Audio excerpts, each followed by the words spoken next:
చంద్రబాబు దావోస్కి వెళ్ళి రూపాయి తేలా. దీని మీద డిబేటు ఎల్లో మీడియాగా పేరున్న ఆంధ్రజ్యోతి కావచ్చు, ఈనాడు కావచ్చు, టీవీ5 కావచ్చు, మహా న్యూస్ కావచ్చు, ఇతర సోషల్ మీడియా ఎక్స్పర్ట్లు కావచ్చు, ఇన్ఫ్లుయెన్సర్లు కావచ్చు, ఇంకోళ్ళు పెద్ద గొప్పగా హైలైట్ చేయకుండా జాగ్రత్త పడుతూ వస్తున్నారు. వీటి మీద ఒక 2-3 ఒపీనియన్స్ బలంగా ఉన్నాయి.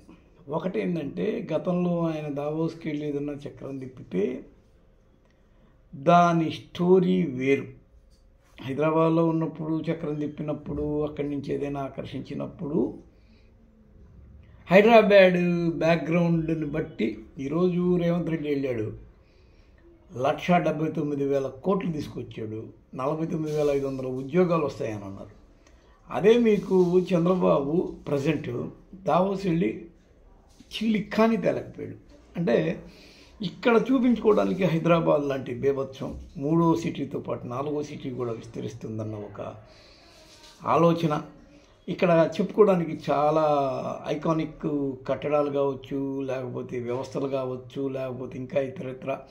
ఈ హైదరాబాద్ కూడా దాదాపు ఒక సెమీ ఇంటర్నేషనల్ లైఫ్ స్టైల్కి దగ్గరగా ఉంటుంది. ఇక్కడ ఉన్న కూలింగ్ అట్మాస్ఫియరు దాదాపు 9 నెలలు చల్లగానే ఉంటుంది. 3 నెలలు మార్చి, ఏప్రిల్, మే కొద్దిగా కొడుతుంది, కానీ ఆ తర్వాత వర్షాలు వచ్చేస్తే ఇది కూడా ఇదైపోద్ది. అంటే కరెక్ట్గా చెప్పాలంటే మొత్తం భారత భూభాగం మీద, దక్కన్ పీఠభూమి మీద వెలిసిన హైదరాబాద్ అనేది ఢిల్లీ కూడా లేనంత యావరేజ్ సెటప్, పర్ఫెక్ట్ అసలు ఒక సిటీ అంటే పర్ఫెక్ట్గా ఎలా ఉండాలి అంటే అది హైదరాబాద్ లాగే ఉండాలి. దీన్ని టాప్ 5లో చెప్తారు, కానీ నాకు తెలిసినంత వరకు టాప్ ఫస్ట్ ఇది. హైదరాబాద్ని అలవాటు అయిపోతే ఇంకెవడు తిరిగి మళ్ళీ వేరే చోట ఉండలేడు. ఇక్కడే అందుకనే చాలా సాఫ్ట్వేరు, ఆ తర్వాత స్టార్టప్స్, తర్వాత ఇవి సినిమా, ఇవన్నీ ఎందుకు ఇప్పటికీ 10 ఏళ్ళు అయినా కానీ విశాఖపట్నానికో లేకపోతే అమరావతికో సినిమా ఫీల్డ్ ఎందుకు వెళ్ళట్లా, ఐటీ ఫీల్డ్ ఎందుకు వెళ్ళట్లా అంటే ఇక్కడున్న కూలింగ్ అట్మాస్ఫియర్ అనేది ఒక చల్లటి చక్కటి ఒక పద్ధతి. వీటన్నిటిని చూసి గతంలో బాబు దావోస్ పర్యటనలకో లేకపోతే ఇతర విదేశీ ఆకర్షణ చేసినా అది సెట్ అయింది. ఇప్పుడు అది సెట్ కావట్లా. గతంలో బాబు మళ్ళీ 2014 నుంచి 19 వరకు ఆయన అమరావతిని చూపించి ఏదన్నా దావోస్లో విచిత్రాలు ఏమన్నా చేస్తుంటే, ఇది స్టార్టింగ్ స్టేజ్లో ఉంది కాబట్టి దీన్ని ఈయన డెవలప్ చేస్తాడేమోలే అనే కోణంలో డెవలప్ చేస్తాడు అనే ఒక అభిప్రాయంతో కొందరు ఏదన్నా ఒకళ్ళిద్దరు ముందుకు వచ్చిండొచ్చు. ఇప్పుడు జగన్మోహన్ రెడ్డి చేసిన ఒకనొక బీభత్సానికి, ఆయన క్రియేట్ చేసిన అట్మాస్ఫియర్కి, ఆయన ద్వారా ఏర్పడ్డ ఒక నిమిషం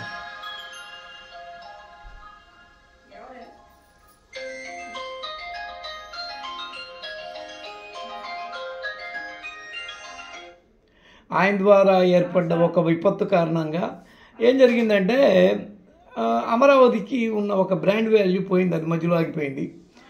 దానితో అక్కడ నీళ్లు దూడిపోస్తున్నారు. ఒక పక్క చూస్తుంటే పైకి హైదరాబాదు, ఆ తర్వాత మెద్రాసు ఐఐటీలని, మెద్రాసు ఐఐటీలు ఇలాంటి వాటిని ఏదో తీసుకొచ్చి అక్కడ పెట్టినా కానీ, ఆ రిపోర్ట్స్ని హ్యాండిల్ చేసినా కానీ అక్కడ ఏం జరిగిందంటే జనంకి ఒక నమ్మకం అనేది పోయింది. ఎప్పుడైతే ఆ నమ్మకం పోయిందో తద్వారా జరిగిన మిస్టేక్ ఏం జరిగింది అంటే, అమరావతి అంటే ఇది ఇప్పట్లో అయ్యే పని కాదు, దాన్ని చూపించి వీళ్ళు కూడా చేయగలిగింది ఏం లేదు అనే ఒక అభిప్రాయం ఏర్పడింది. అందుకనే ఆయన దావోస్లో క్లిక్ కాలేకపోయాడు. మీకు చాలా విచిత్రమైన విషయం ఏంటి అంటే, ఇదే మీకు టీడీపీ అనుకూల మీడియా కొందరు ఈ ఇన్ఫ్లుయెన్సర్లు కూడా అమరావతి అనేది గ్రోత్ ఇంజన్ కావడం అనేది అసాధ్యం, అమరావతిని బాగా హైలైట్ చేసినా కానీ అక్కడ కొన్ని వందలు మాట్లాడితే 2,000 3,000 మాత్రమే ఉద్యోగాల లబ్ధి జరుగుద్ది, కానీ దానికి హైదరాబాద్కి వైజాగ్కి ఉన్న విస్తరణ సామర్థ్యం లేదు, భౌగోళిక స్వరూప సౌందర్యం లేదు.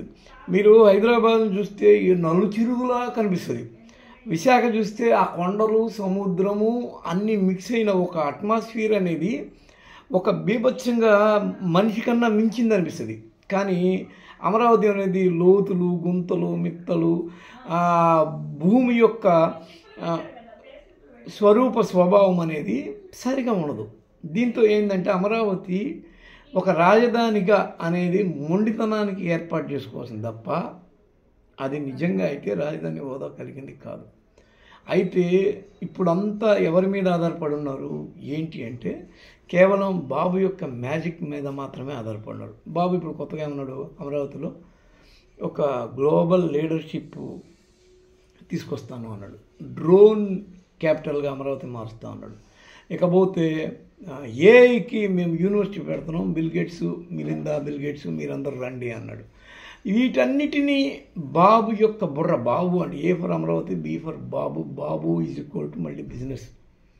అయితే దాన్ని లీడర్షిప్ హబ్గా దీన్ని అమరావతిని మార్చబోతున్నామని మీరందరూ దయచేసి రావాల్సిందిగా కోరుతూ ఒక ఇన్విటేషన్ని ప్రపంచానికి పరిచయం చేస్తున్నాడు చంద్రబాబు. రాగానే ఇక్కడి నుంచి వెళ్ళి దాన్ని ఏమంటారు, మెగా ఇంజనీరింగ్తో ఒప్పందాలు చేసుకోవడానికి అక్కడ దాకా వెళ్ళక్కర్లేదు, దావోస్ని నేను ఇక్కడికి రప్పిస్తా అని చెప్పడమే కాకుండా అక్కడి నుంచి లోకేష్ ఆయన వారసత్వం అనే ఒక చిన్న సన్నగా ఒక వివాదాస్పద అంశాన్ని గిల్లి ఇక్కడ డిస్కషన్ అయ్యేటట్టు చేసి ఇవన్నీ చేశాడు. విచిత్రమైన ఇంకొక గుర్తించాల్సిన విషయం ఏంటంటే ఈ దావోస్ మొత్తం ఎపిసోడ్లో జంగరికి కూడా అక్కడ అమరావతిని చూపించి మనం ఏమి సేల్ చేయలేమన్న ఒక అభిప్రాయం కలిగి ఆయన విశాఖపట్నానికి తన హెడ్ క్వార్టర్ని మార్చి అక్కడే గ్లోబల్ సమ్మిట్ పెట్టి 13 లక్షల కోట్లు ఎన్నో ఒప్పందాలకు సంబంధించిన ఇవి చేయించాడు ఆయన. అది అప్పట్లో పెద్ద చర్చ. ఆ తర్వాత ఈ గ్లోబల్ సమ్మిట్కి వచ్చిన వాళ్ళంతా ఇక్కడ పానీపూరీలు వేసుకునేవాళ్ళు, నూడిల్స్ అమ్ముకునేవాళ్ళు అనే ఒక ప్రచారం చేసుకుంది. మరి ఈ రోజున టీడీపీ కానీ, దాని అనుగు మీడియా కానీ, దాని సోషల్ మీడియా యాక్టివిస్టులు కానీ ఏం మాట్లాడతారు దావోస్ ఇంతవరకు అంటే ఇది బాబు 90% చేసిన వెనకాల అది దాని 90% అబోవ్ ఎఫెక్ట్ ఎవరిది ఉంటుంది అంటే సో అండ్ సో హైదరాబాద్ లాంటిది కానీ, వైజాగ్ లాంటిది కానీ క్యాపబిలిటీస్ ఉండాలి. అమరావతిని 100 ఏళ్ల తర్వాత కూడా తీర్చిదిద్దడం, దాన్ని చూసి ప్రపంచం ఆకర్షితులు కావడం అనేది జరగదు. దాని బ్యాడ్ లక్ అది. దానికి ఆ స్వరూపం, స్వభావము, ఆ సొగసు, ఆ అందం, రాజధాని హోదా, ఆ రాచరికం లేదు. దాని దరిద్రం అది. దాన్ని ఎవడేం చేయలేడు. ఆ రైతులు భూములు 33,000 ఎకరాలు ఇచ్చిన భూములు కావచ్చు, గుంటూరు కృష్ణా జిల్లా వ్యాప్తంగా ఉన్న ప్రజలు కావచ్చు తీవ్రంగా బాధపడవచ్చు. కానీ దానికి ఆ కెపాసిటీ లేదు, శక్తి లేదు. అది రాజధాని, రాజు వీళ్ళందరూ ఏంటంటే ఒకళ్ళు తయారు చేయరు, వాళ్ళందరిలో వాళ్ళలోనే అది ఉంటుంది. హైదరాబాద్ రాజధానికి ఎవరు తయారు చేయలే. అది అలా తనకున్న నైసర్గిక స్వభావాల రీత్యా అది అలా అలా అలా అలా అలా విస్తరించుకుంటూ వచ్చింది. వైజాగ్ కూడా అంతే, పెద్ద పెద్ద సిటీస్ అంతే, చెన్నై అంతే.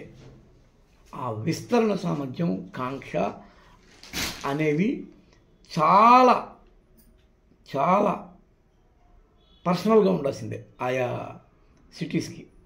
ఈ విషయాన్ని గుర్తించకుండా మనం దావోస్లో రూపాయి తేలేకపోయాడు బాబు అని ఆయన తిట్టిపోయడం వల్ల ఉపయోగం లేదు. ఇప్పటికీ ఆయన ఏదో ఒక చిత్రాన్ని నమోదు చేయబోతున్నాడు, జరగబోతుందని నేను నమ్ముతున్నాను.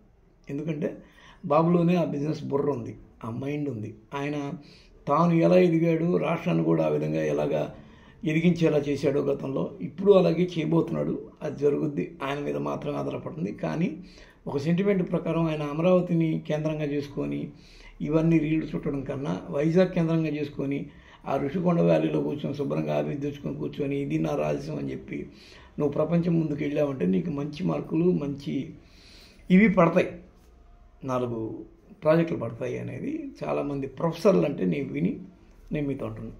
Thank you.